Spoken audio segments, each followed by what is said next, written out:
Moi, c'est Mélanie Pascal Mogad.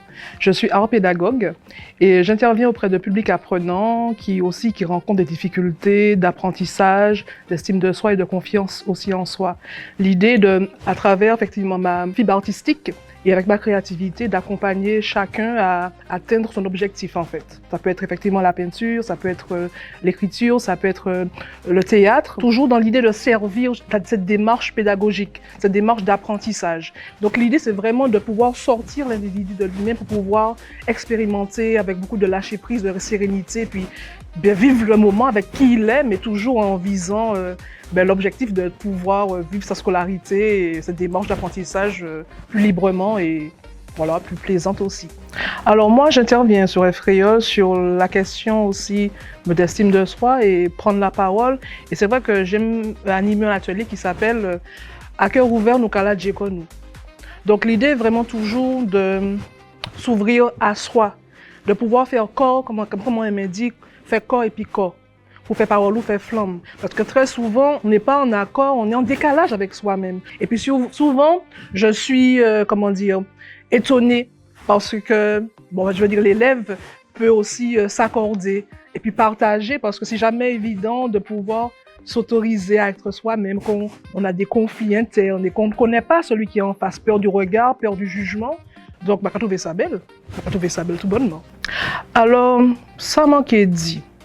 Alors là, au début, moi, parlais français. Moi, en fait, il gagne moins, mais c'est bon, c'est un monde qui a parlé naturellement créole et puis français. Et avant, moi, j'étais créole, moi, j'étais toujours qu'à faire parler français, mais c'est vrai que dès que j'arrivais en atelier, parce que des fois, c'est vrai qu'on sait très bien que le créole avait été mal accueilli.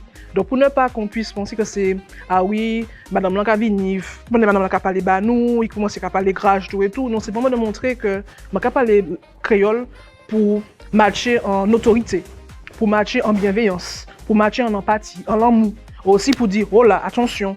Donc, ça important depuis moi rentrer pour expliquer dans qui manière m'a positionné comme moi, dans qui là réellement aller puis créole là, pour ne pas prendre gorge ni sauter le quand on parler parce que du français à créole. Et c'est vrai que très souvent, ils se sentent peut-être plus libérés. Il y a une proximité, comme s'ils se disent « Ah ouais, c'est nous, ah nous paye là, j'ai quoi nous ». Et automatiquement, je trouve que c'est bien accueilli. Et puis après, ça permet aussi des questions. Je ne suis pas non plus dérangée par les questions. Nous avons accueilli, nous avons parlé, et puis après, nous avons commencé à étudier. Donc, nous avons trouvé que bon, ça belle. Ça permet effectivement plus lien, plus proximité. Moi, trouvé ça trouvé sens. Et puis, comment y a mangé? Parce qu'il faut savoir que rapport moi puis créole, ça a sorti dit rapport moi puis grand-maman moi. Grand-maman moi, c'était un monde qui était capable de parler créole.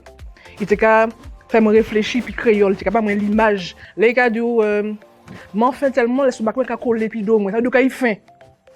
Ça veut dire qu'il faim, c'est pas ça veut dire qu'il faim. Donc mon construit comme moi sous ces qualités manière ça là, c'est qualité vision ça là aussi. Donc moi qu'a dit que c'est grâce à ça aussi que la réelle moins doit comment ça comment les manca marcher et c'est vrai que les mentons que nous concours comme ça parce que moi j'étais candidate avant et c'était en 2019 et moi trouvé ça belle. On trouvait ça belle, il y en est créole et puis français puis moi dit quoi moi bon mon qu'a vu ça.